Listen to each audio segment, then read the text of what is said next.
Hello everyone, if you're new to my channel, consider liking and subscribing. It will make me feel wonderful if you do that. Thanks. By the way, I also have another Naruto and Luffy fanfiction channel. If you are interested, link is in the description. In Time by mangel05. Luffy has saved Wano, and as Kaido falls to his presumed death, Luffy wishes that Ace were there to see his actions, to have enjoyed the fight for freedom. But alas, Ace isn't there. Or is he? Where Luffy goes back in time and changes a few things. Adios. Marshal D. Teach couldn't believe his luck. The cook of all people was the one to find the devil fruit. His devil fruit. He had been searching for years for this fruit. He had known that this fruit existed when had heard a few pirates talking about it as a young kid. After hearing of its capabilities, he had known that he was destined for it. Now he had it in hand and he would use it to create a new age and become the one that Roger had spoken about years ago. The one who would topple the government and bring a new era into existence. First though, he had to escape this damn ship. The thundering stomps of a beast coming after him caught his attention. Gazing over his shoulder, Teach saw Old Man Whitebeard tearing through the ship halls. His shoulders breaking doorways that happened to be in his path. Teach, Edward Newgate's voice echoed through the hall. His pop's voice was angry and hurt. Suddenly a power slammed into him. Conqueror's Haki. It made his spine tingle as the full force hit him and threw him up and out of the ship's entrance onto the top deck. Teach tumbled onto the deck. Lifting his head, he found himself facing the top 5 commanders of the Whitebeard pirates. Former brothers now, the commanders had been told by Marco to keep an eye on Teach, and if they felt either Marco's or their pop's Haki, to know that Teach had indeed betrayed them. The big, very muscular, broad-chested, heavily armored and dark-skinned man, one could call a giant, stood before Teach. He had a long face with black stripe-like patterns for a beard and hairstyle. His legs are relatively thin in comparison to his muscular arms. The impassible form of the 3rd Division Commander Diamond Jozu. Standing next to him was a tall, muscular, broad-chested, tanned man with a curly, black mustache, a dark blue top hat, and an earring in each ear. On his hips was a belt that held 2 sword sheaths, 2 sabers, one for each hand. The 5th Division commander of the Whitebeard pirates, Vista of the Flower Swords. Only 2. He could take them on easily, or so he thought. However, he had to act quickly. Zihahaha, he laughed. Placing the fruit in his chest pocket, Teach rushed at Vista first, as he was the closest. He supposed he was lucky it was only these 2 and not all the commanders that had showed up. The feeling of doom suddenly filled him as Whitebeard slammed his fist into the air, causing the air itself to crack as he activated his devil fruit. Both Jozu and Vista looked panicked as the deck of the ship cracked, the wooden board bending unnaturally before breaking. Even if it was a small section of the ship, it still would take days to repair after this fight. "You think attacking your brother will go unpunished, you impudent boy?" Newgate yelled. At this moment he wasn't Teach's pops, he was Edward Newgate, Whitebeard the captain and father of the man Teach had attacked. All of this over a devil fruit. One that was your brother's by right. He swung his naginata, Murakumogiri, narrowly missing Teach's head. Activating his devil fruit, Jozu turned his body into diamond before actively slamming his body into Teach, who grasped at the diamond-infused body of his former brother. This was bad. He had not expected the fight against his brothers and father. Just then from behind, Vista slashed his saber blades down the middle of Teach's back. Gasping in pain, Teach grasped his pistol and got a single shot off towards Vista, who was instantly protected by Jozu and his diamond body shield. The bullet bounced off him. Vista jumped over Jozu and with a swipe of his saber swords in an X pattern came down upon Teach's chest, cutting into him. Jozu used his speed to once more body slam into the traitor. Teach realized now that he had miscalculated his own strength against them. He had thought by taking out Thatch like he did that Pops and a Marco would be too busy trying to save the weakling, which meant he'd escape. Even if 1 or 2 of his brothers had attacked, he had estimated he could fight them off. Perhaps not eating the fruit when he had the chance had been the flaw in the plan. He should have eaten it the second he had taken it. Now he couldn't afford a second to reach into his pocket and swallow the damn thing. In his peripheral vision he saw Whitebeard swing his naginata downward again before he could move from above. Fire slammed into him as a clawed foot grasped his head and pulled him upwards. "You're a fool to think we'd ever let this happen and not retaliate, Yoi!" Marco snarled as his fury was on full display. His phoenix form flashed wildly in anger. The flames from his power exploded from where he had. Teach gasped on his head with his talons. The flames shot downward, engulfing Teach from head to toe in burning flames, burning him alive. If the chase through the ship hadn't caught any attention, the screams of Teach burning did. The other commanders and lower-ranked individuals came out of the ship like a rat nest being disturbed. They watched in horror as Teach's head was taken off by their pops. His blade coming down on his head, beheading him like the traitor he was. Marco allowed his power to dissolve away, though his eyes still flowed from his anger, his flames lightly dusting his shoulders and hair. Pressing a hand to his head, he looked towards his pop. "Oi, you need to tell them now, Pop," he stated as he picked up the head. He could see the panic in the younger men, even some of the seasoned commanders. Old Eyes looked weary and sad at his eldest son, the one who had been with him the longest. He knew his boy was right, he just wished tonight hadn't happened. "Your brother became a traitor tonight," he stated with a deep sadness in his voice. "Several weeks ago we were warned by Ace's brother that Teach was no who he pretended to be. This was not the first time I had been told this." That statement had Marco's head snap towards him, his eyes widening at the revelation. "I didn't want to be either warnings were true, however, the last warning had Marco and I taking precautions in case the rumors were true." He took a shaky breath, as his heart was pained from having to kill one of his sons. "Your brother Thatch found a devil fruit and instead of asking for it, Teach hatched a plan to kill his brother for it. Tonight he attacked your brother." His heart grew heavy. He had rushed after the traitor and didn't even know if his boy was alive or not. His thoughts going to memories of Thatch learning to bake, to his rivalry with Marco to learn to read. As if sensing his thoughts, Marco continued.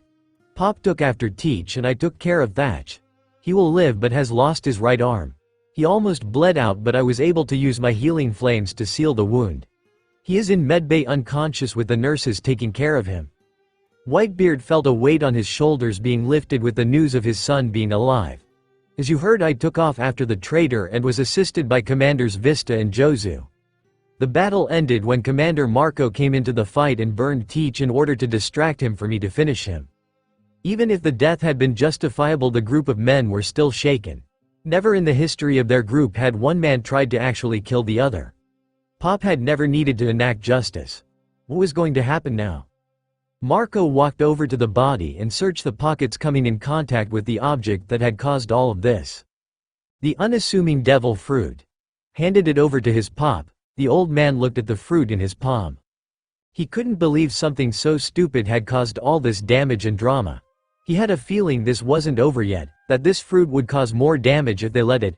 Once Thatch awakens, he will decide the fate of this fruit. He turned it over in his palm. He could feel the dark tendrils of darkness coaxing him, tempting him with power. Perhaps if he was a lesser soul, he would be tempted to allow the fruit to become his, even if he hadn't already eaten one. Evil indeed. Sabo looked at the words over and over again at the top of the newspaper. Marshal D. Teach dead from his own father and brother's hands. Holy shit. He thought as he read as to what had caused this. The second newspaper that had come at noon had claimed the man to be Blackbeard as well. This meant Teach had been living a double life for years. Makes you wonder what else the man was doing in his free time. He sighed. I should call Ace later to see if he's alright. He looked off into the distance and watched Luffy stretch and show off his abilities to Lindbergh and Koala. He grinned when Lindbergh strapped on his jetpack, an invention of his, and began flying around. This gained Luffy's attention instantly. The younger teen began chasing the mink. Koala looked exhausted as she sat next to Sabo. Your brother has too much energy. She laid against the blanket on the beach. Sabo laughed. Yeah, well, he's AD and a monkey to boot. He stated as if that was an explanation. Wait. Koala promptly sat up. A monkey? He's not related to? Sabo's eyes widened at her train of thought. Dragon. Well, damn. That's not something I thought of. I mean, I know he's Monkey D. Garp's grandson. But his son? Sabo grinned. That explains a bit. Koala looked at him with a perplexed expression. Luffy and Dragon both are very driven individuals. Protective those they consider theirs. However, where Luffy would risk it all for that one friend, Dragon would sacrifice one for the many no matter his relationship with that individual. Sometimes that's what needs to be done though, Koala stated with some deins in her voice. Ah! Lindbergh's outcry caused the two friends to return their attention towards him and Luffy. Somehow Luffy had stretched himself out to where he could reach Lindbergh and had grasped the mink's feet. Just how far can you stretch? She. Luffy laughed gleefully. Luffy! Sabo yelled out, causing the youth to look at his older brother. I think it's time we get you trained a little bit if you ever want to go up against the top dogs of the pirating world. Luffy released the mink before looking at Sabo a bit confused. Am I not strong enough? He inquired. Sabo gave his little brother a grin. Ever heard of hockey? Luffy's perplexed look of confusion was Sabo's answer. Grinning Luffy got right up into Sabo's personal space. What's that? He asked excitedly. Hockey is a power that allows people to use their spiritual energy to perform superhuman feats. Koala answered instead. Luffy looked at her with excitement. There are 3 types of hockey. Observation, which has several layers to it, include to sense the presence, strength, and emotions of others that are far away. Tracking enemies or allies at a distance. She then paused her explanation. Though I've heard that there's this one guy from the Charlotte family who can predict people's attacks with future sight, which is a very advanced form of observation. Luffy's eyes widened as his grin got even bigger. Amazing, he cried out. Sabo grinned as well. Then there's armament hockey. This allows a person to apply a coating to their body or weapons. It appears like a black armor. He held out his arm, which suddenly turned black. This helps non-devil fruit users to have a better chance against those with devil fruit powers. His arm then returned to normal. However, there are some armament users that can manipulate the armament ability in order to emitted armament flow into a target's body and destroy it from the inside out. Luffy sat down in front of Sabo, wanting to learn as much as he could from his brother. Scratching his head, he couldn't believe such people existed. So they can kill people by focusing this energy into them? He asked. So he can pay attention. Sabo thought wryly. Yes. Luffy counted his fingers. You said there were 3 but only gave 2. He looked from his fingers to his brother. What's the third? Conqueror's hockey. He sighed. However, this one is so rare that I don't think I've ever encountered someone with it. Conqueror's hockey can be used to intimidate people and animals, knock them out, and bend things to the user's will. Lindbergh stated as he hovered above the group. Basically, these users have a greater and stronger will than any other and can suppress or control the wills of others around themselves. She. Luffy laughed loudly. I met somebody like that. All 3 looked at us curiously. Who? Sabo inquired. Shanks. Luffy laughed even louder. Sabo chuckled. Of course, he'd almost forgotten about the Emperor's relationship with his brother. That's right. You and Shanks promised to meet in the New World one day and have a fight. Luffy chuckled as he took his hat off and played with the rim of the hat. Shanks knows hockey, Lou. He will fight you with it. Luffy had the decency to look a bit scared and intimidated by this aspect. Okay. Maybe I can learn it. 2 out of 3, yes. Lindbergh stated as he held up 2 fingers. Conqueror's hockey is something people are born with, it can't be taught. Which means I'll need to find you a teacher, Sabo thought out loud. Why can't you teach me, brother? Luffy asked in all seriousness.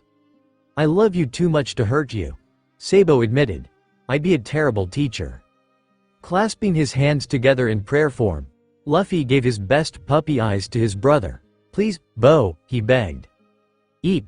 Sabo cried out. He was surprised that his brother could not only still do that but have an effect on him. No, he yelled, waving his arms and shaking his head at Luffy. You won't listen. Yes, I will, he promised. Geez. Sabo groaned even as Luffy grinned, knowing he had won this fight with his brother. The first time you don't listen, he began to warn. I know, Luffy said. I swear, I'll listen, he promised. Sabo groaned, knowing very well that he was in for hell. Luffy felt as if every bone in his body was jello now, as he couldn't move a muscle. He had tried dodging every one of Sabo's attacks but couldn't.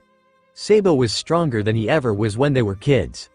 He and Sabo had begun their training with racing around Whole Island, around the jungle and through the Grey Terminal. When noon came around, Luffy was denied lunch unless he defeated Sabo in a hand-to-hand combat. This was an instant loss on Luffy's part as he hadn't protected his face or head. After this, Sabo had nabbed his prized treasure from Shanks and claimed it until Luffy defeated him in another fight. This one with a weapon, he'd lost. So here he was, a pile of human jello, unable to move on the jungle floor. He still couldn't believe how strong Sabo was. "Yush, I will get stronger," he thought as a big smile crossed his face. "I'll get stronger than either Sabo or Ace. For now he'd just lay and allow himself to rest." Ace jumped from the striker to the top deck of the Moby using his flames to push himself through the air. Landing perfectly on the deck, he surprised a few of his brothers. "Ace!" Izu yelled out in surprise. The flamboyant samurai was extremely happy to see the youngest of their family. "Ace!" Haruta cried out, truly surprised to see the younger man. "Ace!" The rest of the crew on the top deck yelled out. Each and every man was happy to see the youth. "Yo!" Ace waved at the men, a wide grin spreading across his face as he looked around at the group. "Heard what happened and thought I'd come see how Thatch was doing." "Humph!" Haruta snorted, the sound causing Izu to chuckle. "He's being a big baby, that's how he's doing." He crossed his arms over his chest as his face distorted into one of annoyance. "He's been complaining daily of one thing or another." Ace grinned at this information. Thank goodness he's still the same. He may have lost his arm, but he is very much himself. The new voice caused Ace to look over his shoulder to see the first mate, aka Marco. "Welcome back, Yoi." He and Ace clasped hands in a friendly manner. "Thanks." Ace rubbed the back of his neck. "How much trouble am I in?" Marco pushed his glasses up his nose as a smile spread across his face. "Not too much," he promised as he nodded for Ace to follow him. "Pop isn't too upset since the warning from your brothers had us somewhat aware that something may happen." He looked towards Ace as they began to go down below deck. "It also means Pop is taking the fallout a bit harshly as well. Teach was our brother for longer than you've been alive and Pop was forced to end him." They stopped at their Pop's room. Don't be too shocked by his disheveled appearance. As the door opened, Ace's eyes widened. The old man had several dozen empty sake jugs lying on their sides, though that wasn't much of a shocker. The dark circles under his eyes were. The clothes he wore were stained with blood, his face was pale and there was uneaten food on the side table next to him. Ace knew Pops wasn't in the best health, but he looked ragged. "Pop," he said, trying to keep his voice even and not whine like a child. The old man put down his current jug he was drinking from. "Son?" He questioned that he was truly seeing Ace before him. In the months since his youngest had left, they have only spoken twice on the Denden Mushi. "Ace, has something happened?" His question threw Ace off as Marco shook his head. "No Pop, I came to you because of Teach's deception." He stepped forward. "I thought I'd come and make you were okay and that Thatch would live." The old man smiled softly. He knew that Ace may show the world that he was tough, but he knew his youngest was a gentle person by nature. "I will be all right, son. I am only mourning." He sat up the best he could without dislodging the medical eye. Verses that Marco had put into his body to make it easier to get the medication into his system. He sighed sadly. "I am mourning the lives that boy destroyed. I am mourning the pain my son has felt in losing his arm." He growled angrily at the empty bottle in his hand. "I am angry at myself for being fooled by that man and taking him in as my son." His eyes scanned Ace. "Had your brother not warned us and had I not had set things into place to protect everyone, we may have had a war amongst ourselves." He placed a hand over his eyes in grief. "We owe your brothers a debt of gratitude for their actions." "I agree, Yoi," Marco stated. "I for one can't wait to see the trouble that younger brother is going to bring to the sea once he comes out." "Gararara," Whitebeard laughed. "A warning from the future, and he hasn't even begun his journey now. Your little brother just might be a bigger troublemaker than Goldie Roger." Marco chuckled at Ace's shocked look. "It'll be an interesting wait, Yoi." "What do we do now?" Ace inquired. He was still shocked that his pops said he owed Luffy. "We do what we've been doing," Whitebeard stated.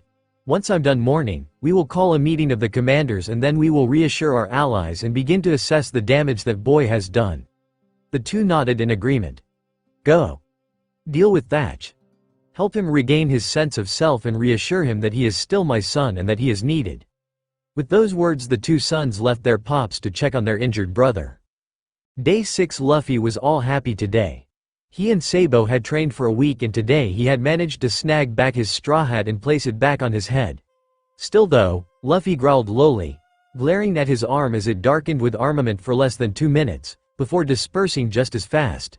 He needed to make his newly acquired ability to last longer. He needed to get stronger in order for him to be able to protect his future crew. Luffy turned towards King Tiger and grinned. Just beyond the tree line, Sabo watched as his little brother went toe-to-toe with the monstrous beast that he remembered from his past. King Tiger. He couldn't believe the beast was still alive after all these years. The orange and black striped tiger was just as huge and imposing as ever. Luffy's gum-gum pistol connected with the tiger's face and chest. Sabo saw him coat his fists with armament hockey. He's learned to do that so quickly. He blanched. It took me 6 months to learn that technique. The tiger snarled in pain and annoyance. It seemed the beast was suddenly interested in Luffy as a possible threat now. It then jumped at Luffy, who barely dodged the beast once again. Luffy ran at the creature in a zigzag pattern. The beast extended its claws to strike Luffy when suddenly the teen glared at the beast. The glare caused the Tiger King to falter, this falter causing Sabo to straighten himself. Did Luffy just? He stopped himself in his thoughts with a shake of his head. No, I'm just imagining that. Luffy looked at the tiger confused. He hadn't done anything, just glare at the beast, and it had taken several steps away from him. Grasping a handhold from 2 trees, Luffy pulled himself backwards like a slingshot and then retracted his hands, letting himself become a projectile. Throwing himself high into the air at high speeds. "Gomu Gomu no rocket," was yelled out as the boy slingshot himself into the air before he twisted his body around as he began to descend back to the ground. "Gomu Gomu no hammer," he outstretched his legs downwards and using the momentum of falling downward he slammed his feet into Tiger King's head. Sabo facepalmed. Does he really think he can gong a tiger? Watching Luffy jump back and land safely, Sabo watched the Tiger King take 1 step and then another before its body fell face forward unconscious. Sabo felt his jaw drop in shock. "I guess he can." Sabo grinned. "Perhaps he's stronger than I've given him credit for." He sighed happily. It felt like a weight lifting from his shoulders. Guess it's time to go on to Lesson B. Day 30. Sabo slammed the spiked club into the ground as Luffy dodged the attack perfectly. His little brother's observation was coming along nicely. Luffy's eyes were covered with a blindfold as Sabo attacked him. Luffy had only messed up once. The egg on his head proved that he needed to continue working on his training. However, over the last month of training he had noticed that his little brother seemed to have latent ability. It was possibly Conquerors and he didn't know how to train that. His armament was coming along, as he could now last up to 5 minutes with it, but after those 5 minutes he needed to rest. Swinging the club again, Sabo changed the trajectory mid-swing and went for Luffy's middle onto for his brother to dodge it perfectly. The rubber teen held his hands up to prepare for the next attack. Pulling his favorite pipe weapon from his back, Sabo threw the club before rushing forward towards Luffy, jumping as Luffy dodged the club. As he swung downward towards Luffy's head, suddenly his brother grasped the weapon in mid-swing before flinging Sabo to the side. Sabo grunted as he landed hard on his side on the ground. His blue tunic now torn from the ground debris. Looking up at Luffy, Sabo realized that there wasn't anything else he could teach him about hockey and it would be up to Luffy himself as to how strong he'd become with it. "I've given him the tools, it's up to him to train with what I've taught him now." Standing up, Sabo dusted off the dirt from his clothes. "Luffy, take off the blindfold." The teen did as he was told. "I think we're done here." Luffy's eyes widened. "Did I do something wrong?" he asked, dropping the pipe that was still in his hand. "I can do better." Sabo held his hands up and gently placed them on Luffy's shoulders. "You did fine. Better than fine. Great." His smile was full of pride for his brother's accomplishments. "You far surpassed anything that I can teach you now." He released Luffy. "If you continue with your training, you'll surely surpass even the likes of Whitebeard. However, I've been noticing something else. I think you're developing Conqueror's hockey and I don't know how to teach you how to use it properly." Luffy looked at his fist. "So I'll need another teacher?" He asked, a bit saddened by the thought of being taught by someone other than his brother. The past month had been the best time he'd had in a long time. He had learned how to use this haki that his brother was teaching, but also had learned so much about Sabo, about the revolutionaries and the world government. Sabo talked a lot about that last one. Who can teach me? Sabo shook his head. I don't know anyone personally who uses Conqueror's haki. You may find someone once you begin your own journey. Luffy grinned at that. She. He laughed before looking up at his brother. I bet they'll be strong. No doubt. Sabo it thought grimly. Brat? Gnarly yell was heard, causing a shiver to run up Sabo's spine as the memories of the owner of said voice came forward. What the heck have you been? The owner of the voice paused in their tirade. Doing? Sabo turned in time to see curly-haired Dayton drop her spiked club to the ground. Her eyes going wide as she took his form in. Why, you died? She took a step forward. Luffy giggled. Sabo didn't die after all, Dayton. He just got misplaced because he had an amnesia. It's amnesia, Lou, Sabo began, but was interrupted when he was suddenly crushed against the large mountain bandit lady's chest. Dogra said you died, boy. She half yelled, half cried. Tears of joy were running like rivers down her cheeks. Sabo now wished he had gone to see her sooner. Oh, she going to Andy once Lou tells her how long I've been on the island. He already knew he was going to be dodging her attacks like he had done as a kid, but first, as soon as she released him, Sabo bowed to her. I'm sorry for making you worry. He yelled out at her, hoping his apology would calm her soon-to-be rage. TCH. She snorted. Damn brat. She turned away from him to blow her nose. Damn allergies, she cried a little more. Luffy snickered before Sabo as he just smiled softly at his once guardian and the memories he had of her. After leaving his brother in Wano and presumably returning to his original timeline, Luffy found himself instead being pulled in several different ways. In one way he was being pulled towards something that made his skin crawl. In another, pure joy was pulling him towards it. Truthfully, Luffy was curious about both and didn't know which way would lead him home. The feeling of pure joy won out between the two, and thus Luffy was flung towards it. The white wispy clouds surrounding him protected Luffy in this form as he broke through into another timeline different from his. This time Luffy could feel the difference between timelines. This one felt older, way older than where he was from.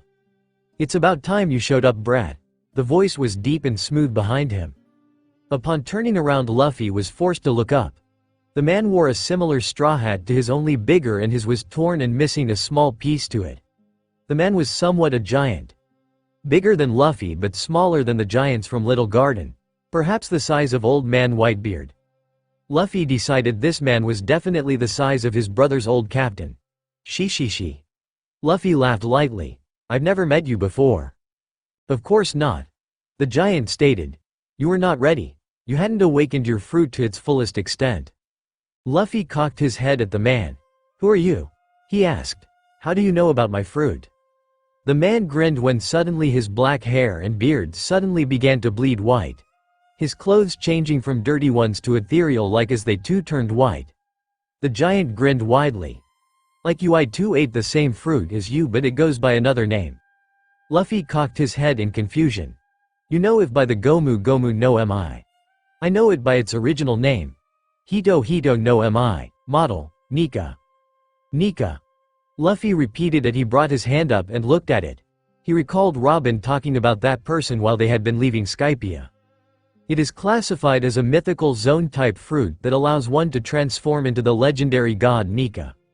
The giant explained as he looked at the billowing clouds around himself and Luffy's bodies. Why do I need to know this? Luffy asked. You haven't even told me who you are. He frowned. For all I know, you are a new enemy trying to confuse me. He glared at the man, his haki simmering under the surface. What do you want? The man chuckled again, loving the energy coming off of his successor. The boy was strong, perhaps even stronger than himself in some ways. Perhaps the generation this boy came from would be the ones to stop the coming darkness and the monsters within the world government. What I want is for the world government to stop pressing its will upon the people. For the people to be free to become what they dream of. I want my family to be free to choose their path in life. I want my friends to be able to go after their dreams and achieve them. He leaned forward closer to Luffy. I want freedom for all who want, dream or wish for it. Luffy's eyes were wide as he realized that this man's dream was very close to his. What do you want? Luffy laughed lightly. She. He looked into the giant's eyes. I want to be the king of the pirates. And how will you rule them? Luffy's laughter gained volume. Being king doesn't mean ruling people or the sea or anything like that. It means I'm the freest person alive and that I can do anything. Bahaha. The giant laughed loudly, Luffy joining him in his joyful laughter. Boy, I wish I could journey with you. Your adventure surely is just getting interesting. Yes, it is, Luffy agreed. I only just brought down Kaido, the king of beasts. He was terrorizing Wano. Before that I fought Big Mom, Mingo and... Whoa, the giant held his hand out. You don't have to tell me. I can already tell. The fruit only would have awakened once you have gone through several life-altering battles. He stood up from his constant squat in front of the boy. Mine awoke when I was betrayed by a crewmate that I considered family. He looked off in the distance, pain in his eyes from the pain of that day. I failed to destroy that person before they became a threat, and now from time to yourself they have done everything in their power to destroy my legacy. He noticed Luffy picking his nose, acting as if he wasn't paying attention, and chuckled. I know this is boring to you now, but one day soon we will meet again. It will be that day that we fight side by side. Luffy raised a brow. Will you force me to fight as your subordinate? He asked, sounding annoyed. Never. Luffy grinned. Then I'll look forward to that day and perhaps we can have a friendly duel afterwards. The giant laughed at this. Suddenly Luffy felt the all-familiar pull again. Oh, and as for my name. The giant looked at the floating boy in front of him, knowing he was close to leaving. History calls me one name as my crew knows me by another.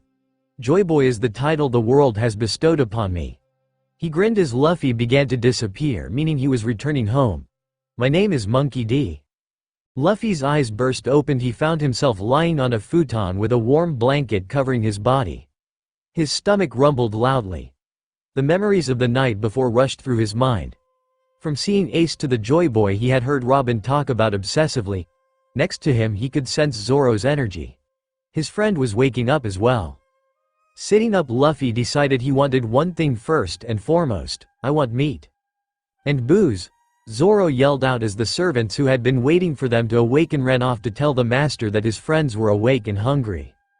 There would be a celebration later for the hero pirates that had saved a country from 2 dictators, but for now Luffy just needed his hunger satisfied. Sabo looked at the new wanted poster in his hand.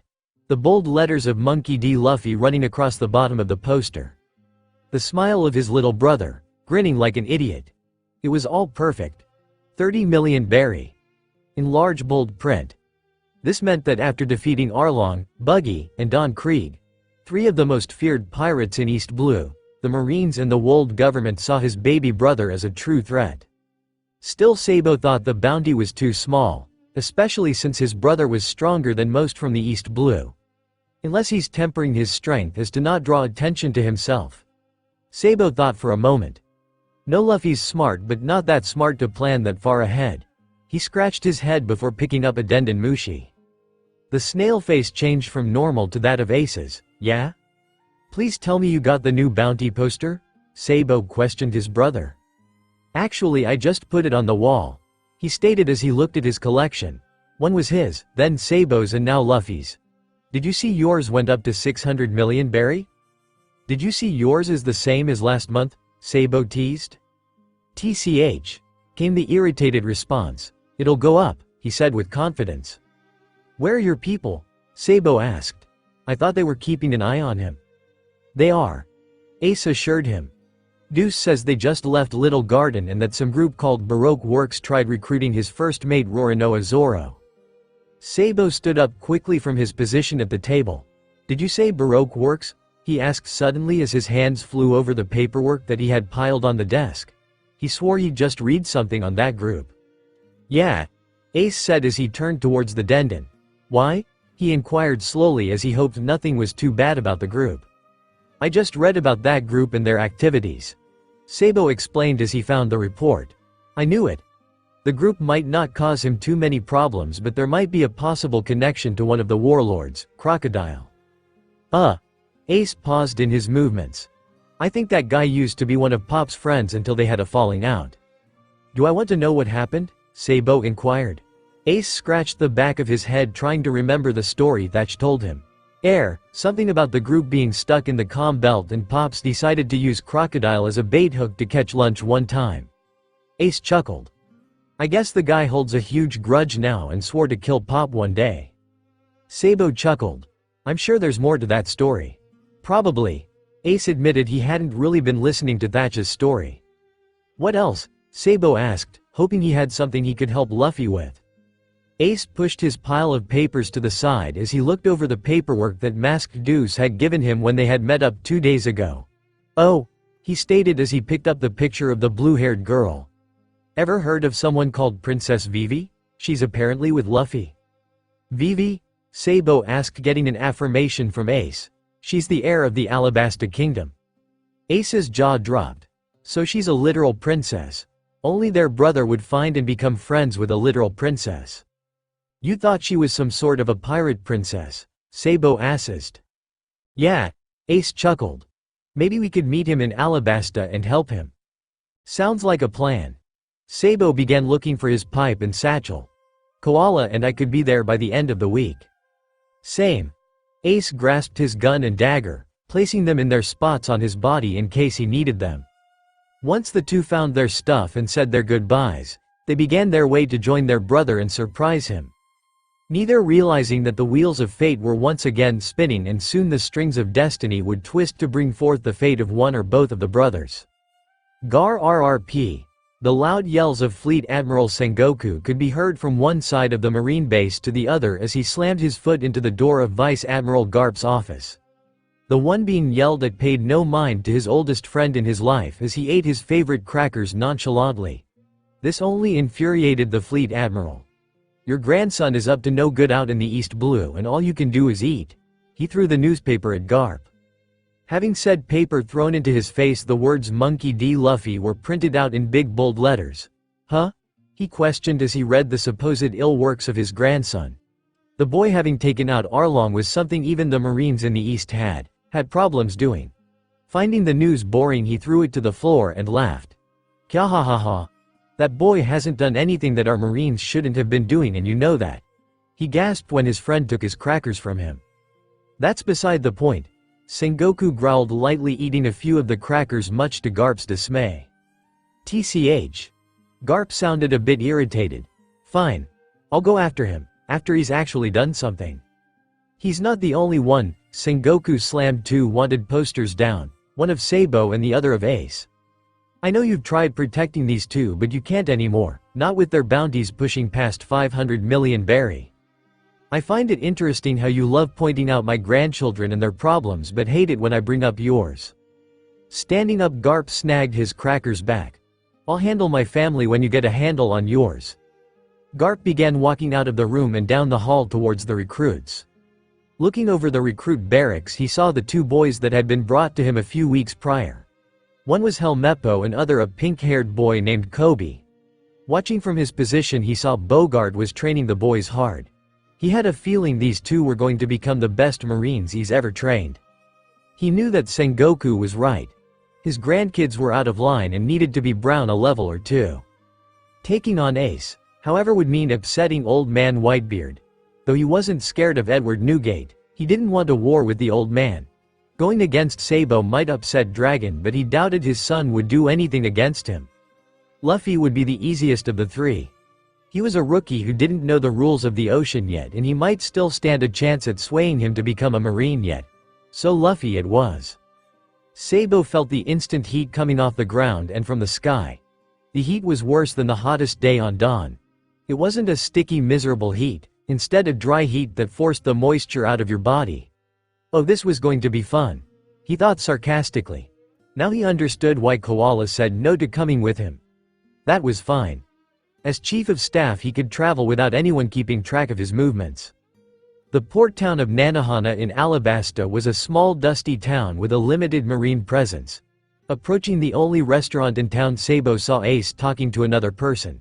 Stepping inside, he pressed himself to the was but grasped his pipe in case Ace needed a backup. So what do you want from me now? Ace asked, sounding annoyed by the light-haired man smoking 2 cigars at once in his mouth. "I would like it if you came with me quietly," the man stated as he grasped a pipe from his back. Sabo's eyes widened as he caught the glint of the metal from the pipe. Sea stone, he thought, panicked a bit.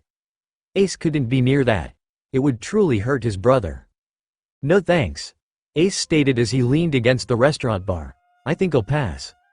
"Yeah, I figured you'd say that," the man grumbled. "I'm here in Alabasta trying to hunt down another pirate at the moment. To be honest, I really have no interest in capturing you right now." Ace shrugged, then looked the other way.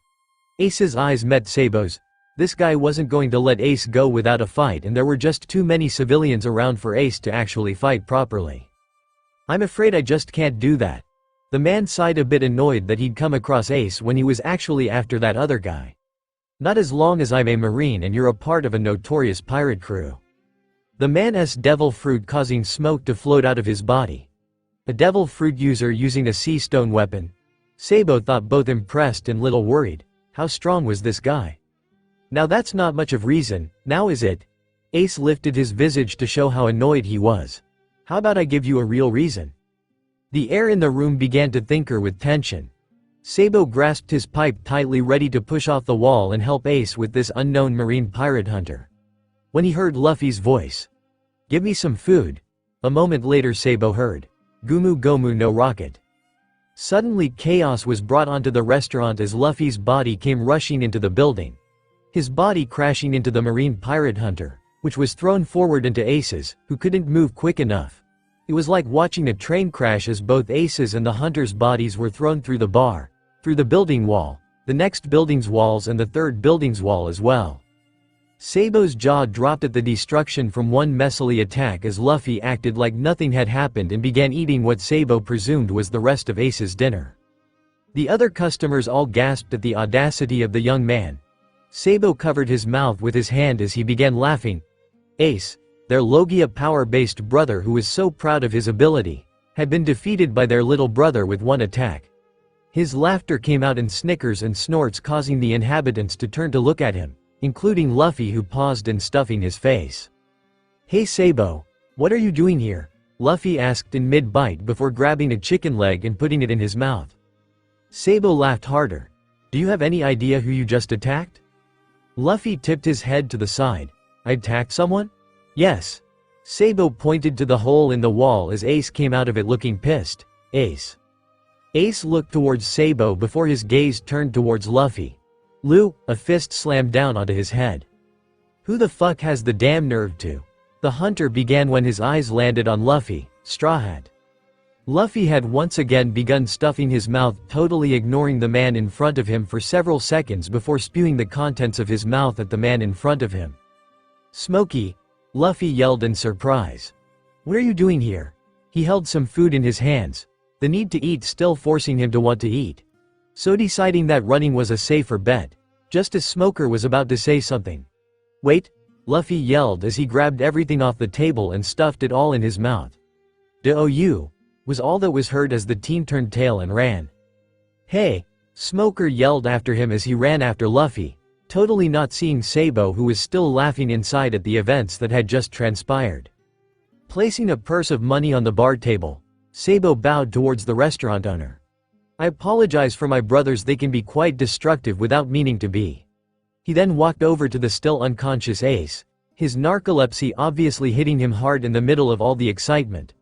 "I'll have to remind him later that he needs to change the dosage of the meds Marco is giving him for these attacks," he thought as he poured some water on his brother's head. Ace lifted his face from the rubble and looked at Sabo. He muttered as his focus returned to who was in front of him. "Hey, Bo," he greeted his brother. Sabo held his hand out to him. "Come on, Luffy needs us." Ace groaned as Sabo helped him up. "You chase after them and I'll come up behind." Ace picked up his ostentatious orange hat from the ground. Yeah. The bumbling little brother needs his bigger ones to help him. "I don't know why he's not fighting the guy," Sabo groaned as he ran after Smoker. "He's a smoke-type logia. I think you're the only one who could without any problems," Sabo explained. "Well, that makes sense." The two went separate ways after that. When Ace saw Smoker about to attack Luffy, he slid in between the two, lighting up with his flame fruit. I think we were in the middle of something, Smoke Man. Ace, Luffy cried out excitedly. Luffy, you know this guy? The green-haired man asked as Sabo came up behind them. Of course he does. Sabo stated, gaining the group's attention. Sabo, Luffy yelled equally excitedly to see his other brother. Who are these guys? The tiny animal asked. They're my brothers, Luffy stated loudly.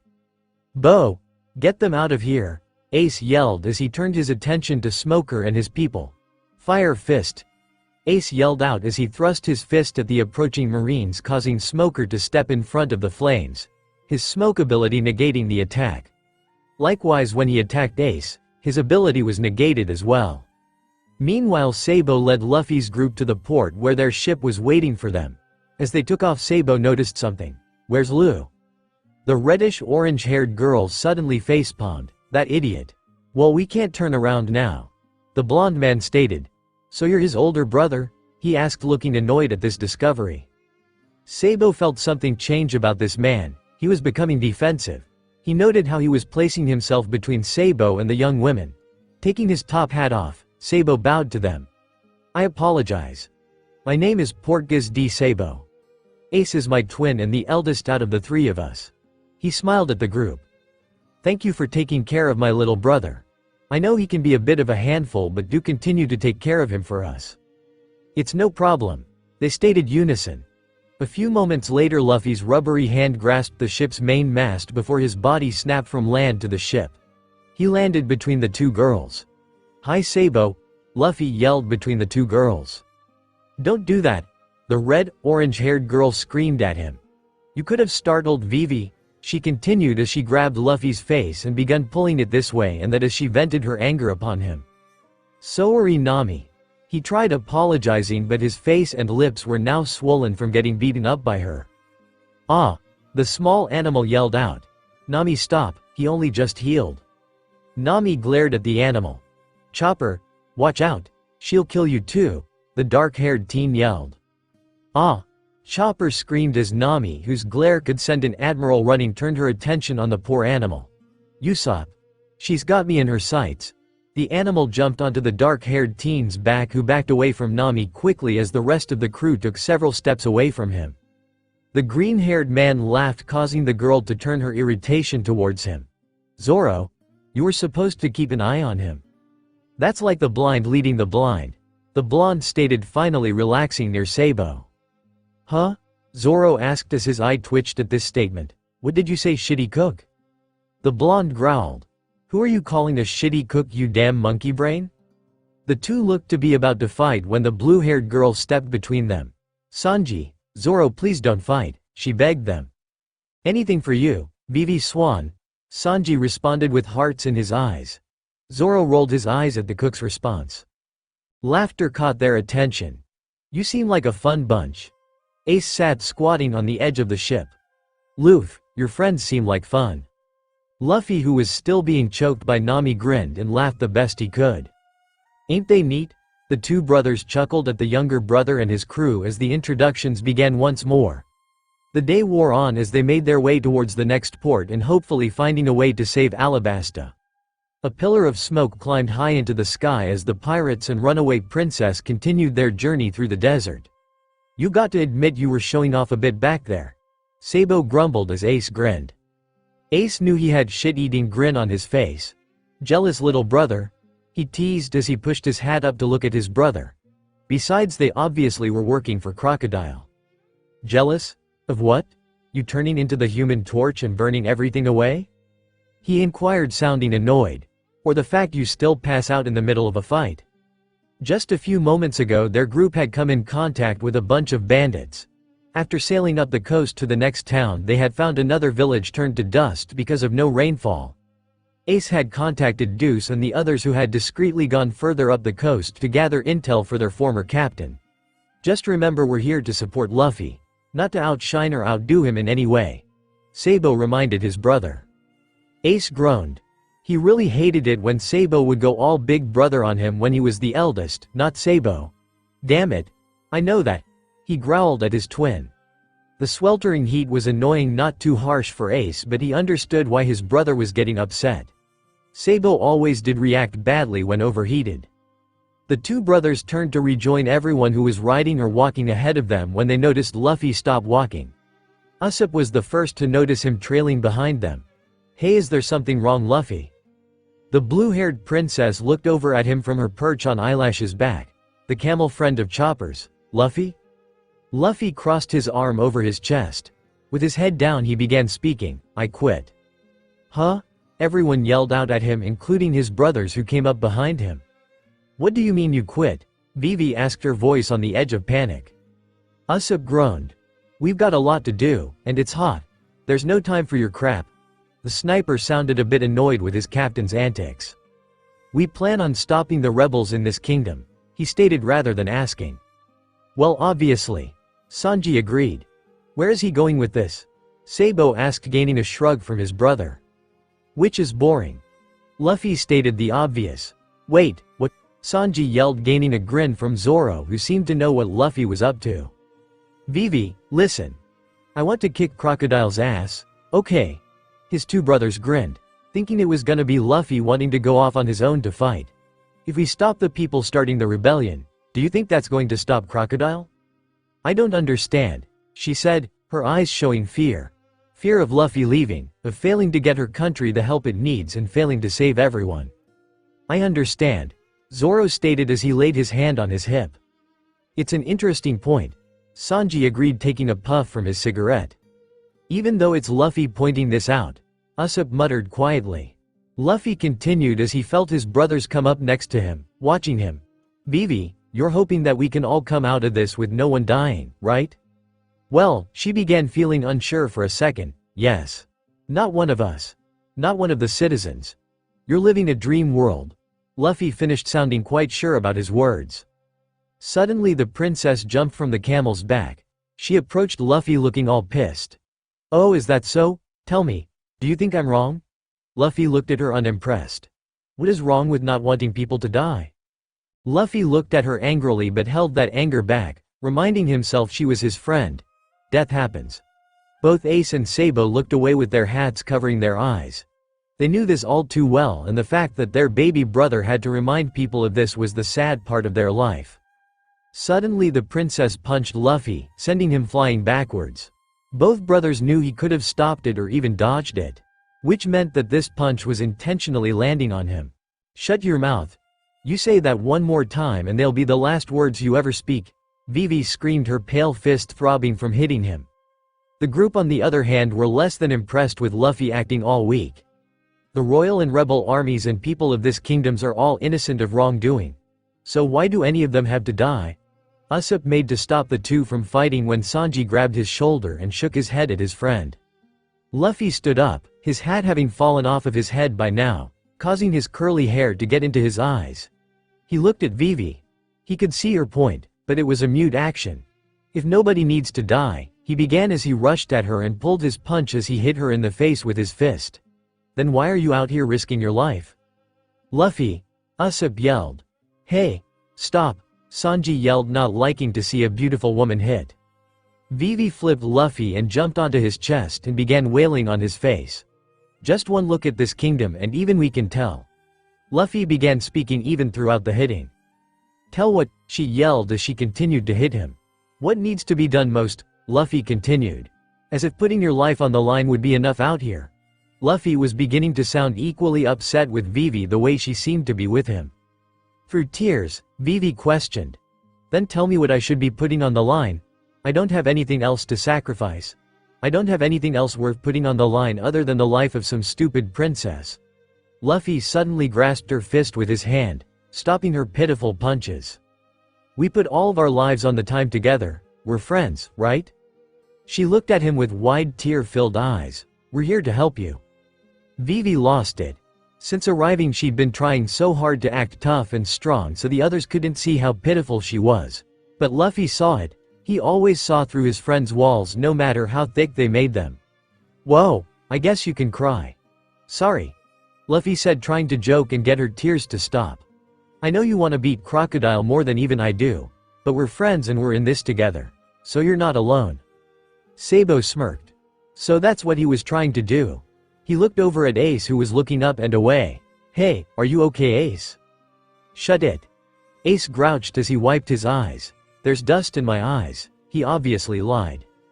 Sabo rolled his eyes at the obvious lie. Now let's go find this crocodile, Luffy said as he dusted off his straw hat and placed it back on his head. Clearing his throat, Ace spoke with a wide grin. Luffy, this caused the Straw Hat Captain to look at his brother. I'm all for sticking together and all, but Bo has revolutionary contacts that could be useful in this instance. Luffy's eyes widened.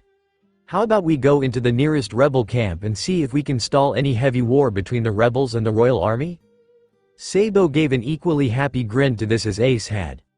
I might not actually be able to sanction anything officially, but it would stall their leadership with paperwork for 2 or 3 days. Vivi clasped her hands together in prayer. Please, she begged Luffy. It might be the distraction they needed. I like that idea, Ace, Luffy agreed. Take Nami or Usopp, they can write the official paperwork. He used air quotes on the word official. Plus, they're one of the few outside of the Revs or Whitebeards that could sneak into the rebels without raising any suspicion. You know, Usopp began as he spoke to the others. When he actually uses his brain, he makes a lot of sense. The group of friends all nodded in agreement. Why me? Usopp complained as he followed behind the 2 brothers.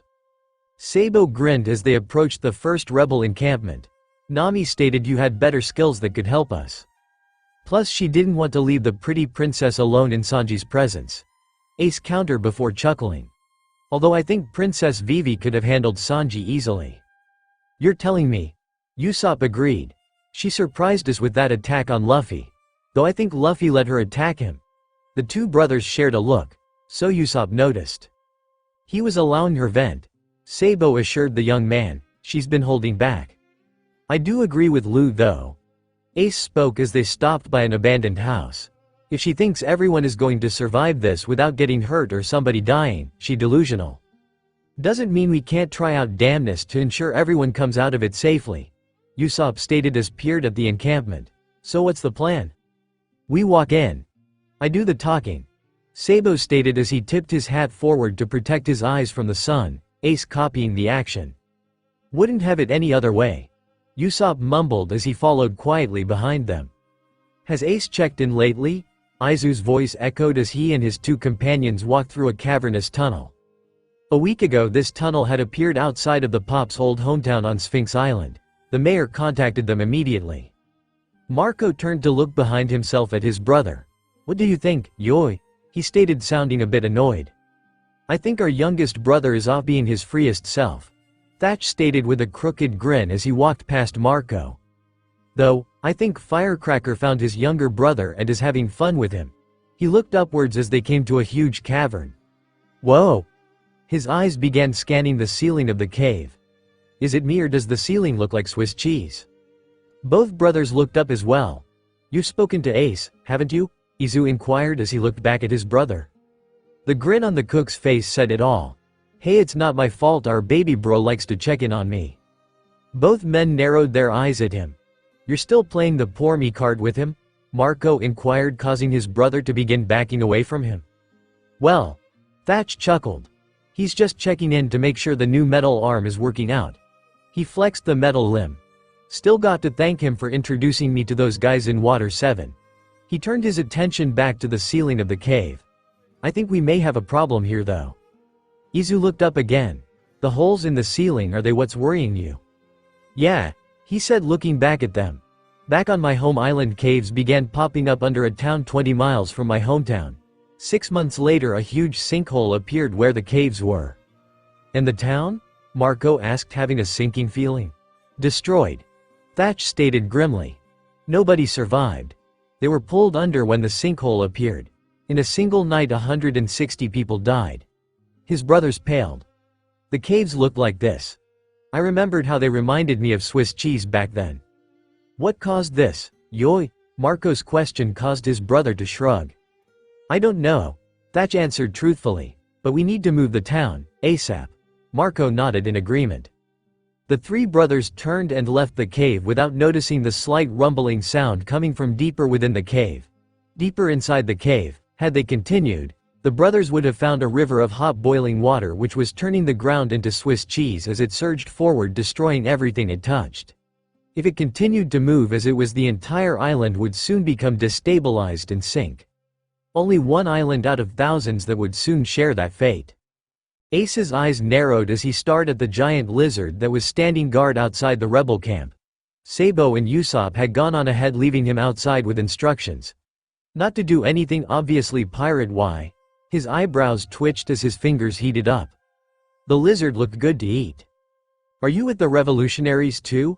came a voice behind him. Ace quickly doused the flame forming in his palm. Turning around, Ace looked at the young man.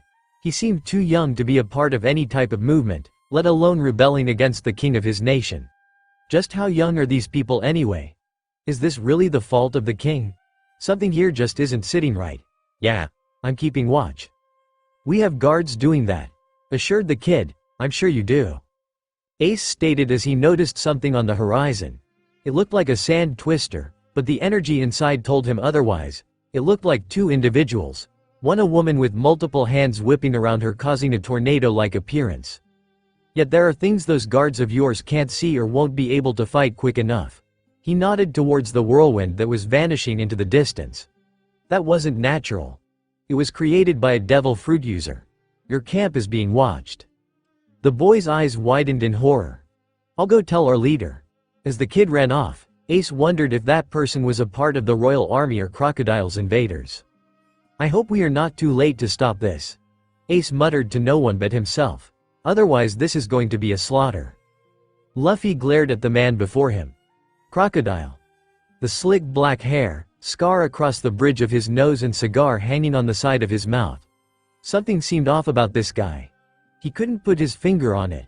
The fact he was wearing a freaking fur coat in the middle of the desert was really screaming at Luffy that something really was off.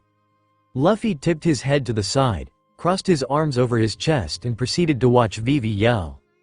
Crocodile had snatched her from their new ride through the desert. A freaking giant crab. His eyes turned towards the woman next to Crocodile. He hadn't noticed that she was there until now. Luffy really wanted to fight this guy. He knew that Sabo would be upset if he attacked without knowing more about how this guy fought, but he was going to cause trouble soon. Luffy could see it in the guy. The way he stood just screamed it. "Does this guy have haki?" he wondered, unable to get a good read on him. "I can't feel hardly anything from him," he thought as he pushed his hat up a bit to reveal his eyes. He needed to make his hits count. He also didn't want to reveal too much to this guy. Armament. Coating his fist only in haki might allow him to keep it to himself that he has haki. He needs to find out how strong, or how much of a threat, this guy is. Crew wasn't going to like this. He was going to have to get hurt in order to find out. "Vivi," he yelled out pathetically. He always made it look like he was weak in order to make his enemies let down their guard. It was something Sabo had taught him during his training. The man began laughing at him. "You called my name, Straw Hat?" Pulling his punch, Luffy hit the man with a less than effective hit. He needed to see this guy's strength. Sand dispersed where the man's head had been. "Take that, Crocodile. A devil fruit user," he thought. Perfect. This meant he could go full out on this guy, eventually. Zoro grasped his weapon. "So this is the warlord Crocodile?" He asked nobody in particular. "Be careful, Luffy." "Now that's not nice," Crocodile chided. Suddenly fire fell from the sky, hitting the man below and causing sand whip around them furiously when a huge bird swooped down and grasped Princess Vivi. "Vivi, what are you doing here?" the birdman inquired. "Pell, it's you," she yelled excitedly. "Good, she knows that guy," Luffy thought. Just then the woman that had been near Crocodile smiled. This was when hands began coming out and around the birdman Pell, causing him to drop Vivi and fall. The bird-turned man cursed. "Damn you." He charged Crocodile only to be caught by those hands again. "Clutch!" the woman yelled out, causing the man to bend over backwards and drop his sword from his hand. Not even the greatest warrior in the Kingle. "Anybody know who that is?" Zoro inquired. Sanji breathed out from his cigarette. "Nobody we want to mess with," he stated coolly. "This is all so pointless," Crocodile stated. "Considering the party has already begun." He laughed evilly. "Wouldn't you agree with me, Miss All Sunday?" As she looked at him, Luffy could tell that she had her own plans being put in place. I would, she agreed. Crocodile sneered at Princess Vivi. Using the weapons from the armory ships that I sent into Nanohana, the rebel army has launched an all-out attack and the royal army intends to fight back with furious resolve. Princess Vivi looked at Crocodile with horror in her eyes. It's heartbreaking but almost poetic. He chuckled with evil intent. The love for the kingdom will be what destroys the kingdom. His laughter grew with intensity. Luffy and his group could not believe it. This guy truly was evil. But how were they going to stop him? Obviously, he had a devil fruit, one that could protect him from Luffy's gum, fruit, and that woman, Miss All Sunday, was somebody they could not fight without knowing how to defeat her first. He's evil. Nami gasped. He embodies the word fiend like no one else that I've ever met, Sanji groaned. Hey, where did Luffy go? Nami asked with panic as she just noticed that their captain was missing. Then they all looked up as a shadow in the sky appeared and saw Luffy falling from downwards and landing in front of Princess Vivi. Stretching his arm multiple times around her and Pell, Luffy yelled out, Zoro, catch, and threw both Princess Vivi and the man at his friend. Zoro gasped as he suddenly had Princess Vivi being projectiled towards him. Having no time to actually catch her, he resigned to his fate as the young princess crashed into him. One day I'm going to kill him, Zoro thought as Pell landed in heap near him. You guys go on without me. I can handle this loser by myself, Luffy yelled causing. Oh, Crocodile stated, obviously not believing this young man. This could be interesting, he thought, not realizing how right he was. Is that so? Get going, Luffy yelled, trying to protect his friends and keep this guy's attention on him instead of them. Chopper, tell your friend to step on it and get going, Sanji yelled at the reindeer. Right, he squeaked, panicking, fear rising within his little body. Crocodile snarled at them. Do you really think I'll let you go that easily? Luffy glared at the man as the giant crab began to run away. You don't get it, do you? I'm your target now, not them. A wide D grin forming on his face as he released one of his secret weapons, something even Sabo had not seen yet. His Conqueror Haki flashed, causing Crocodile to stumble backwards slightly. Crocodile's cigar fell from his mouth as he stared at the youth before him. He has that? He thought, astonished that such a child would have that power. Impossible. You little brat, you're going to regret that. They actually escaped. Miss All Sunday was impressed, but I don't think their captain will, she thought grimly.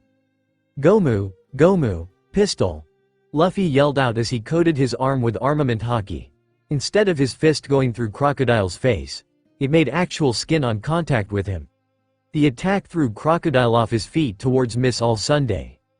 The unexpected attack and skin-on-skin contact dazed Crocodile for a moment. It made him remember his rookie days when he would fight the likes of Edward Newgate and Roger. This kid truly knew Haki. A wide grin forming on his own face. It had been years since Crocodile had a true fight. He could feel the blood pumping faster in his veins. He was truly excited for what this child could show him. However, he did not have the time to get a true fight out of him. He had other things to attend to. So quickly and swiftly, he surrounded the young man with a whirlwind of heat and sand, hoping to end this quickly. Unfortunately, for Crocodile, when the sand and dust settled, Luffy was still standing, his armament Haki coating his entire body, which protected him from the swirling sands. His arms were outstretched as he readied for another attack from the warlord Crocodile. Is that all you have? Luffy taunted. Crocodile could feel his eyebrow twitch at this taunt. How dare this kid? This child taunt me? Anger surged through him. He would kill this boy. Miss All Sunday could see potential in the small captain. Perhaps this one would be different. Perhaps he could help me? Thinking quickly just as Crocodile sent another whirlwind at the boy, using her devil fruit, she pulled the boy under the sands as deeply as she humanly could without killing him. If at all possible, she needed to use this boy. Perhaps I will use him as a tool, perhaps as another way of an escape. She did not know, only knew that she would need him later. Congratulations, he's gone, she congratulated Crocodile. TCH, an annoyed sound came from his lips. He escaped. He growled at her. I want him found. With those words, he created another twister and left. Luffy's head popped out of the sand at that moment. You helped me, why? He asked as he eyed her suspiciously. Miss All Sunday smiled softly and looked at him as if in deep thought. I have my reasons, she assured him before leaving as well. Luffy blinked in confusion. You could have pulled me out before you left. He groused as a frown appeared upon his face and he had to dig himself out of the sand. Now where did my friends go? He wondered once he got himself out. Oh well, I'll just figure it out. He grinned to himself and began walking in the opposite direction that his friends truly went. The scream of freedom could be heard as the boy who ate the devil fruit mythical zone human model Nika flew through the sky. His fist coming down as he grinned at the dragon before him. Kaido, king of the beast pirates. The beast took the fist to the face as beyond them flames from another scorched his kingdom of Onigashima with fire.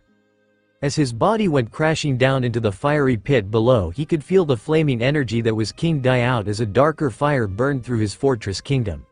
Surrendering to his fate, Kaido knew now who this Straw Hat Luffy was.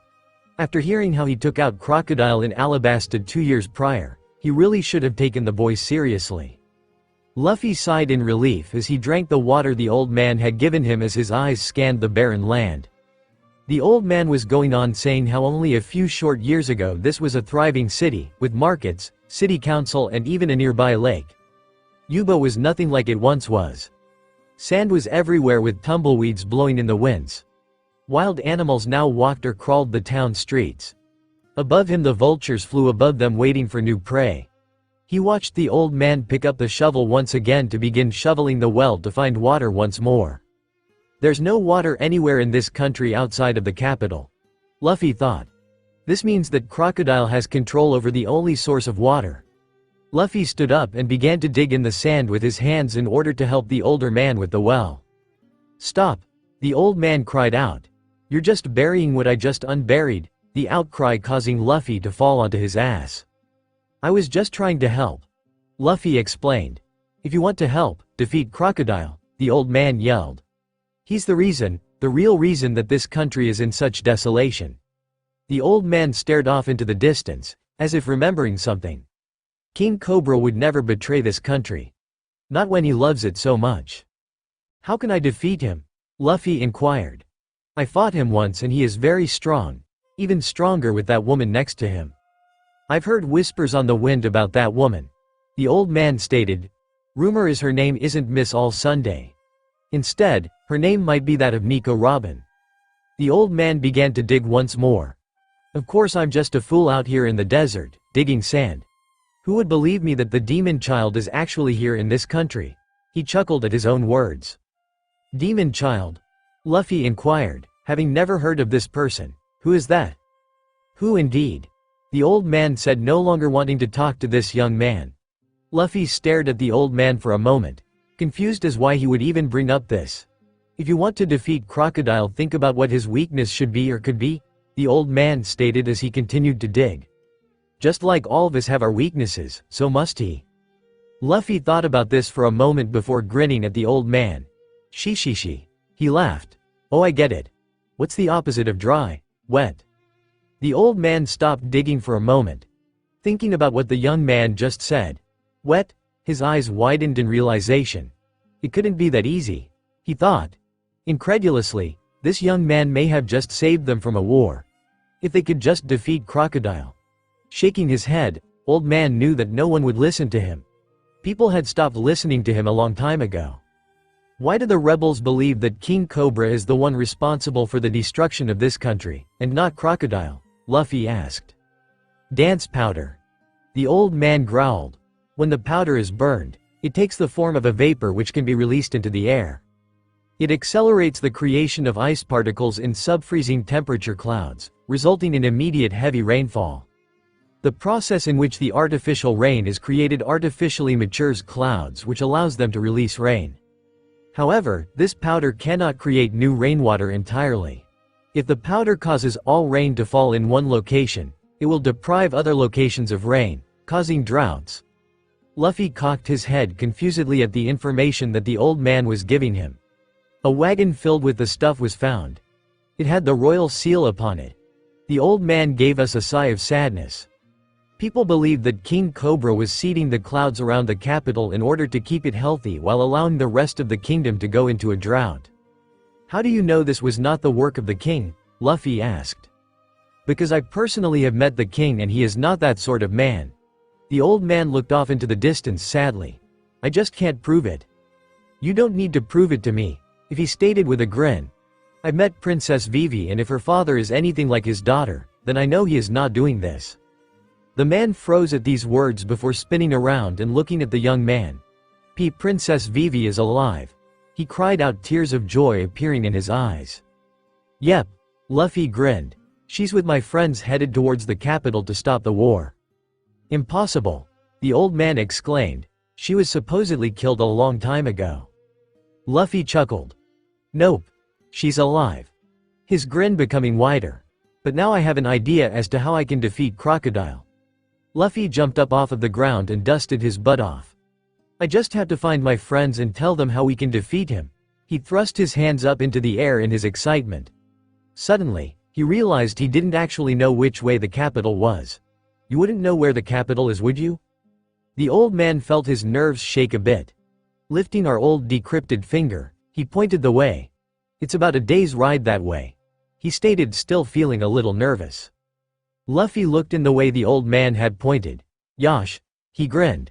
Thanks, old man, he screamed as he ran off into the direction that the old man had pointed. Don't tell me he's gonna run the whole way, he thought loudly, his nervousness increasing. Ace stared down at the giant lizard with annoyance evident on his face. His eyebrow twitched at the creature. Do you want to end up like your friend? He asked as he pointed towards the giant crab behind him that he had just cooked with his devil fruit. The giant lizard looked a bit frightened as it backed away from Ace. Smart, he stated as he walked past the creature. Pushing out his observation, Ace could feel one of his brothers was ahead of him and gaining speed. As he headed towards the hockey energy, Ace realized that's who the person wants. Luffy was spending more energy in the desert than actually helping anyone. Ace groaned at this. Lu, what the hell are you up to? He thought as he continued his way towards his brother. He found Luffy in a cave, sheltered from the sun.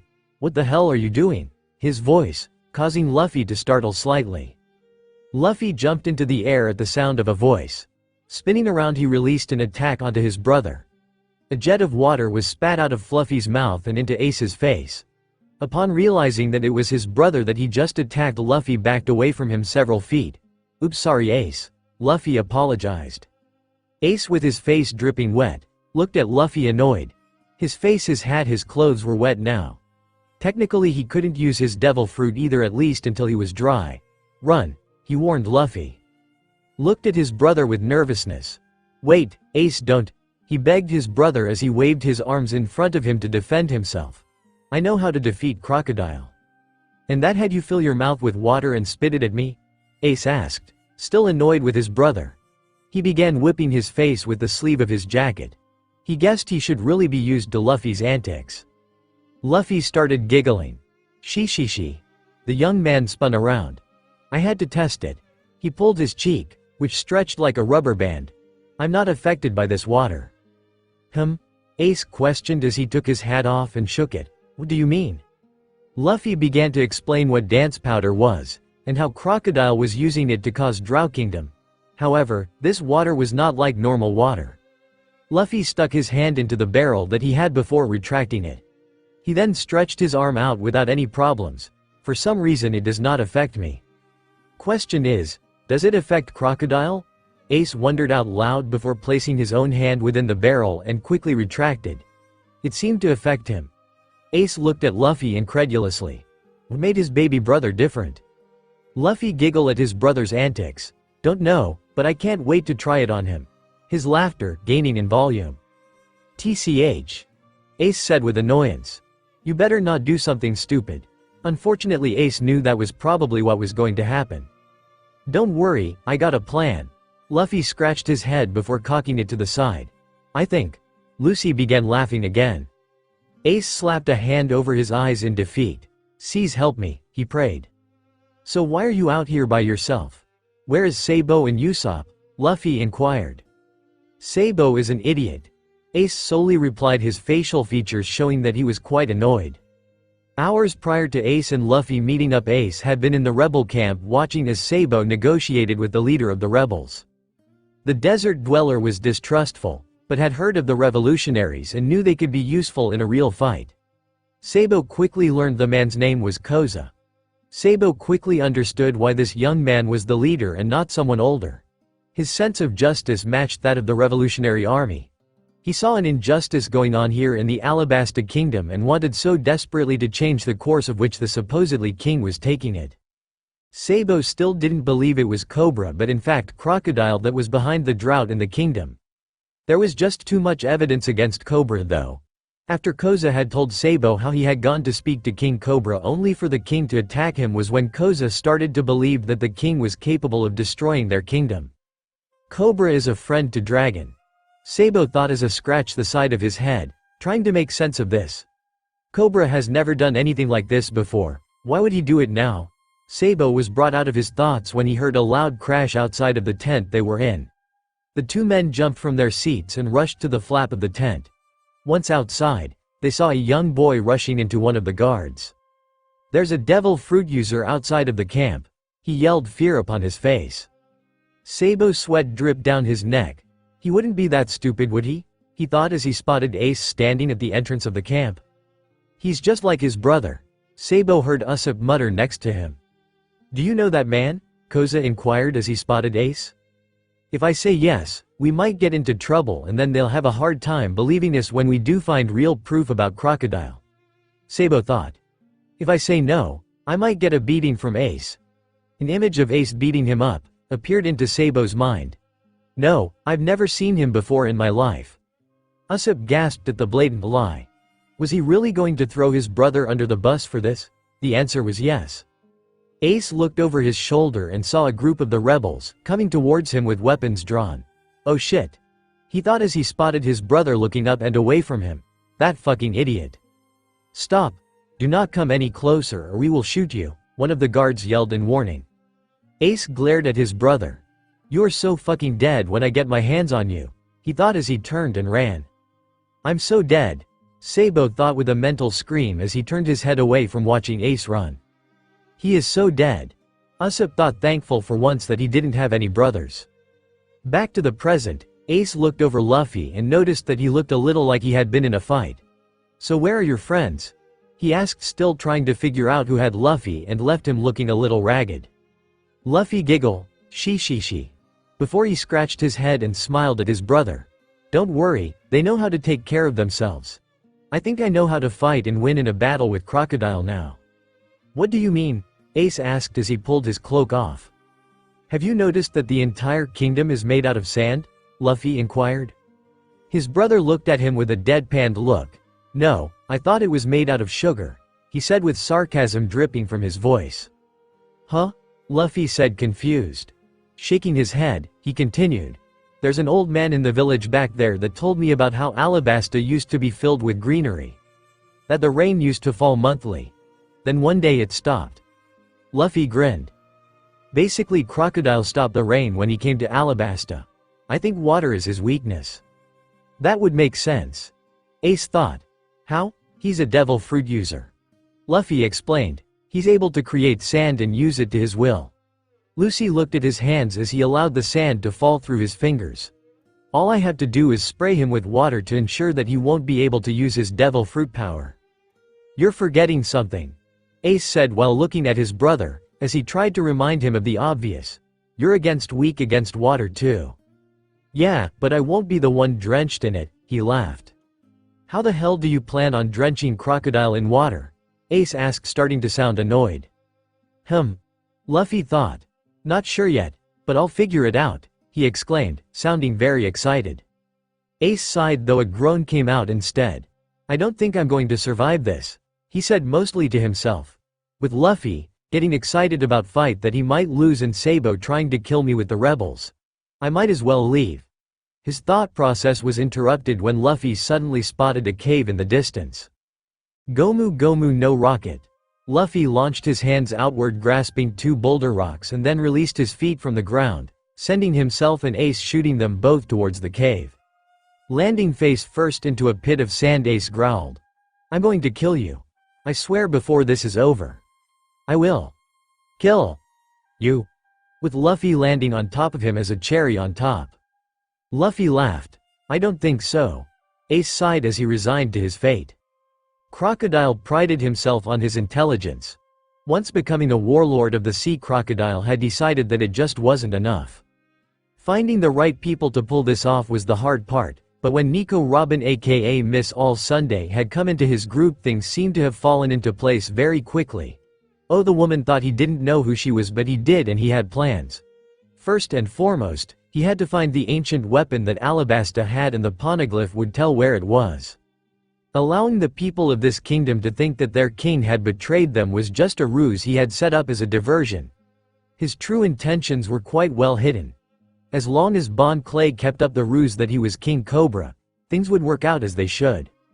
He narrowed his eyes as he stared out the window of his hideaway in the capital. However, he was no idiot. He knew Straw Hat would reappear soon. That boy reminded him of that man, and if he was anything like him, Straw Hat wouldn't be giving up anytime soon. A tall, imposing dark-skinned man with medium-length black hair and a long broad nose resembling that of a jackal carrying a massive sword, with a blue hilt and sheath, on his right hip, walked down the palace courtyard and came to a group of nervous-looking palace guards. "What is going on here?" he demanded, his deep voice causing the guards to turn quickly towards him. "Sir Chaka," one gasped. "We can't seem to find the king." "What?" Chaka gasped. "At a time like this? We've looked everywhere," another told him. "We have scoured every inch of the palace to find him, but he's vanished." As if that's not bad enough, another began nervously. "Only about 12 miles from here the rebels have been spotted along with a revolutionary." Chaka felt his nerves begin to crack slightly but held it together for his men. "Whatever you do, do not let the rebels inside the capital," he ordered the men, his voice causing their backs to straighten at the order. "And defend all the gates to the death." "Yes, sir," the guards yelled as they rushed to complete his orders. Sabo stood watching the rebels began to tear down their encampments and leave to go fight. He had been unable to convince the rebel leadership that this fight with the Nobel family would be in vain and to wait until his spies returned. Spies being Luffy and his crew. However, Ace's little stunt had spooked them a bit, and now things were advancing too quickly. If these men went forward with their plans, they would surely all be killed. "Seize, help me," he thought as he pulled the brim of his top hat down a bit. It was a habit he had when upset or his nerves were getting to him. Being smart, he had sent Usopp on ahead, hoping he would find the Straw Hats before anyone got hurt. The boy seemed relieved to go.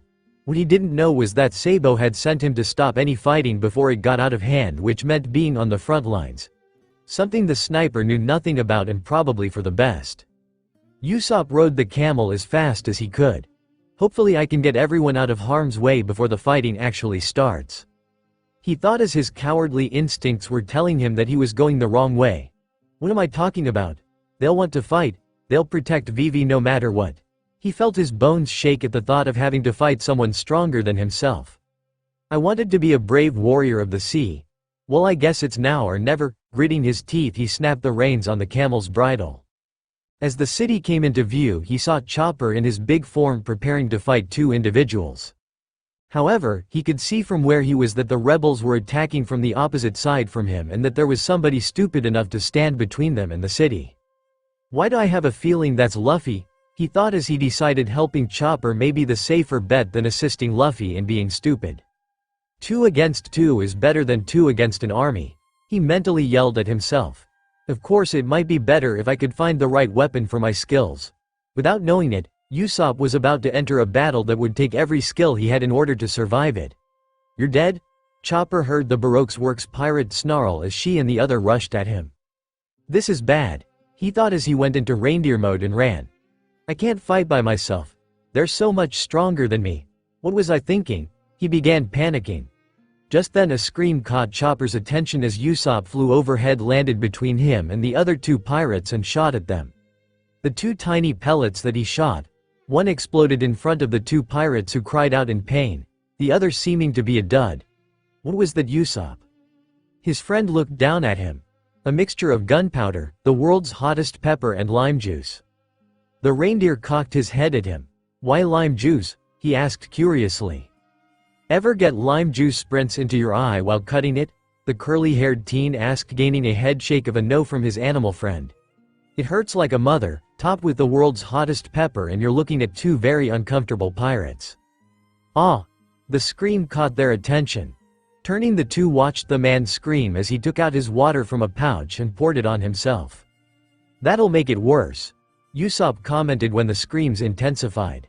Suddenly the woman popped up out of the ground like a mole. "You idiot!" screamed at the man. "Mr. Fore, I told you to dodge." "I tried, Miss. Merry Christmas," he screamed.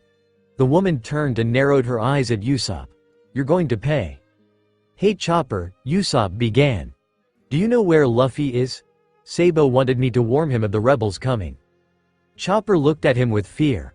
"I don't know where he is," he said quickly. The mole woman laughed.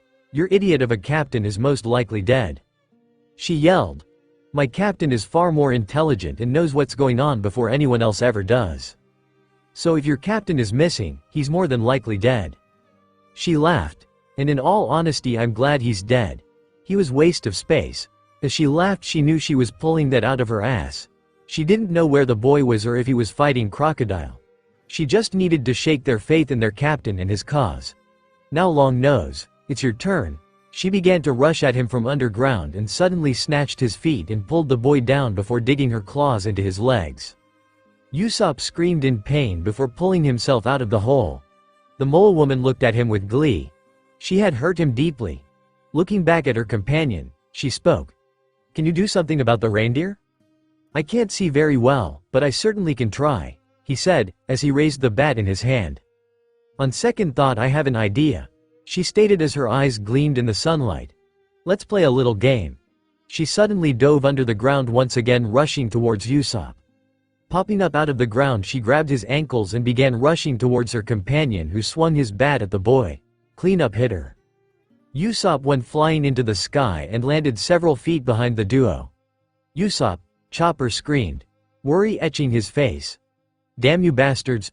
Chopper screamed as tears formed in his eyes. He growled with frustration. "There comes a time in every man's life when he can't run from a fight," Usopp's voice echoed in the desert. "No matter who it's against." The mole woman looked back behind her at the boy, who is now standing with blood dripping from his forehead. "No way," she said, disbelief. "That boy should have been knocked unconscious with that hit to the head," she thought. "This time it's because your friend's dreams are being laughed at." Usopp groaned. "Luffy is not dead," he snarled. "You can't stop him, and I know he will be king of the pirates someday. I also know he will defeat your boss," he tightened his resolve. "And I will never let him be made fun of." She narrowed her eyes at him. "Let's go again, batter up." Usopp's speech gave Chopper encouragement. "He's right," he thought. "I don't think so." Chopper transformed himself into a larger form. Just then the mole lady dove into the desert sand and rushed towards Usopp. She jumping out from behind him, and she went to grab his ankles once more. This time though, Usopp had an idea. "Chopper, get behind me right now." "On it," the reindeer yelled, rushing towards his friend. "Here goes," the mole lady yelled out as she grasped the teen by his shoes and began pushing him at a fast speed towards her partner. As she did so, Usopp pushed down his sniper goggles, which helped him focus as he pulled out his green sniper slingshot and shot one of his small pellets at the man in front of him once more. "Smoke star!" he cried out. The pellet exploded, creating a smokescreen in front of the man. Usopp then jumped out of the mole lady's hands and landed on the ground, now missing his shoes. Having lost her victim, the mole lady yelled out, but lost her balance in her own trap. This caused her to fly into the air and be caught by Chopper, who caught her in his antlers. "Mole Town cleanup hitter!" Usopp cried out in a woman's voice. Chopper swung his head, causing the woman to fly from his antler into the air just as the man swung his bay at her. "What are you doing, you idiot? Don't swing that bat!" the mole lady screamed as her companion swung his bat anyway, hitting her in the face. "Special attack! Usasho!" Usopp yelled as he attached a large rubber band onto Chopper's antlers, pulled them back and placed a rather large hammer in it before releasing the rubber band. The second companion, Mr. Fore, turned around just as the hammer was released. "Hammer Morningstar!" Usopp screamed as the hammer shot and hit the man in the chest, sending him flying through the air. Both he and the mole lady were knocked out completely unconscious. Chopper reverted to his more childlike form before looking up at Usopp, quite thankful that the fight was over. when suddenly an unexploded pellet of Usopp's exploded. The resulting shockwave sent both him and Usopp into the air. Thankfully, they both managed to land safely. Usopp looked over at Chopper. So if you don't know where Luffy is, who does? The reindeer thought about that for a moment. That's a scary thought, he stated as they both looked at each other nervously. Just where was their captain? The rebel army had made it to the streets of the city but had yet to breach the palace main gate. The leader gasped as he dodged another bullet and slammed his back into a fallen barrier wall. That looked bad, said a fellow rebel. Did they hit you? The leader looked at the man. No, he breathed heavily, trying to gain his breath back. Having run nearly quarter of mile non-stop was getting to him. I am going into that palace one way or another and I'm going to find Cobra. I am going to demand that he surrender. The fellow rebel soldiers as widened in surprise. That's nuts. The palace is surrounded by their main forces. He shook his head at his leader. You'll never get inside. Going in alone is just a suicide mission. He stared at his leader in disbelief. The leader sighed with some discouragement in his voice. Yeah, but it's already too late for anything else. We should have listened to that revolutionary. He stood and jumped over the barrier wall. All the while he heard the voices of his men crying out in pain as they fought for the freedom they so righteously thought they earned. Koza was little by little believing that they had made the wrong move. At the palace gates, Princess Vivi breathes heavily as she approached the guards there. At first they did not recognize her until she stood upright. Princess Vivi, they all gasped in disbelief. I need you to take me to Chaka now, she demanded, her voice made hard with her exhaustion. As all the fighting was going on, Sanji found himself having the hardest fight of his life. One of the Baroque works pirates had an ability that allowed him to transform himself into anybody as long as he had touched that person. Bon Curé had come into contact with them a few weeks prior to them being in Alabasta. They had all allowed him to touch them, and thus he currently had Nami's face on his bod, not like this cross-dressing idiot. He also really did not like the fact that he could not fight to him because he currently had Nami's face on him. He really could not, would not, and shall not ever fight a woman. Even if that woman has her face plastered on a man's body. It was a conundrum that he could not come out from. I'm so hot, Bon stated. Maybe if I just take off some of these clothes. Gah, he gasped. Do not desecrate Nami like that, he screamed, all the while he really did want to see Nami's body. Bon punched the perverted cook in his face, losing Nami's form for a moment. You're starting to bore me. Let's just finish this. He began to spin super fast. Cross-dresser memoir of that summer day. Sanji rubbed his eye as he watched the cross-dressing man spin around, creating a semi-tornado effect with his attack.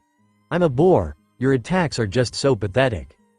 Just as the spinning attack was about to hit Sanji, a shadow crossed the cook's vision and Sabo landed in front of him, slamming his pipe weapon into Bon's body. This sent the cross-dressing man careening into a side building wall. Sorry I'm late. Sabo apologized as he scanned Sanji for any fatal injuries. Oi, where have you been?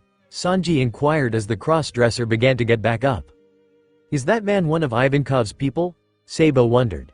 No, he can't be. Sabo turned towards Sanji. Ace and I were trying to get the rebels to see another way to this. Unfortunately, it didn't work. He began looking around. I sent Usopp ahead of me to warn everyone to get out of this city. Sanji wondered. I haven't seen the guy. Of course I've been fighting this cross-dressing loser all afternoon. Sabo raised an eyebrow at this comment. Shouldn't you have beaten this guy by now? Why are you playing around? I know you are strong. Sanji grinned. You didn't see what he looked like a few minutes before you appeared. Raise eyebrows his response. He has a devil fruit that allows him to look like anyone he touches. We met him before you and Ace joined up with us. He had touched everyone on board, except for Vivi. Shit. Sabo cursed. Okay. You're both going to get it now, Bon growled in frustration at the two. He charged them and as he jumped into the air, Sanji jumped into the air, reacting to his attack. The two men began blocking each other with leg attacks and thrusts until Sanji had the upper hand and kicked Bon in his stomach, sending him into a wall. Soon after, the wall came tumbling down onto the man, knocking him completely out. Sanji stumbled in his footing only for Sabo to catch him. Are you going to be okay? He asked, causing the cook to look at him with a crooked grin. Yeah, though that last kick of his was pretty strong. He spoke this out loud even as he rubbed his side. Need to tell Chopper that I may have cracked a rib. Let's go find the others, Sabo said as he wrapped an arm around Sanji's waist and helped him walk through the street of rubble.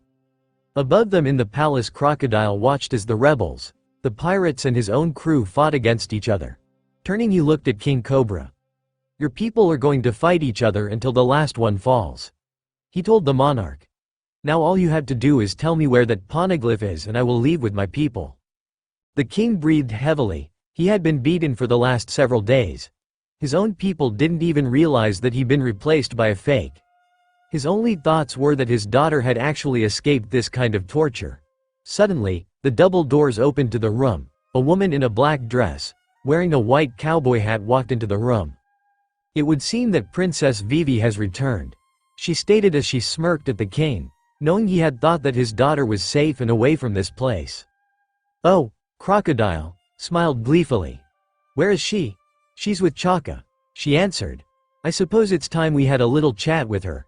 He eyed the king for his reaction and wasn't disappointed by the worry and sadness the king had on his face. Of course, the woman said as she turned to leave. Wait, the king cried out. I'll give you what you want, just leave my daughter out of this. Crocodile's grin spreading across his face, as he believed he had just won the ultimate prize.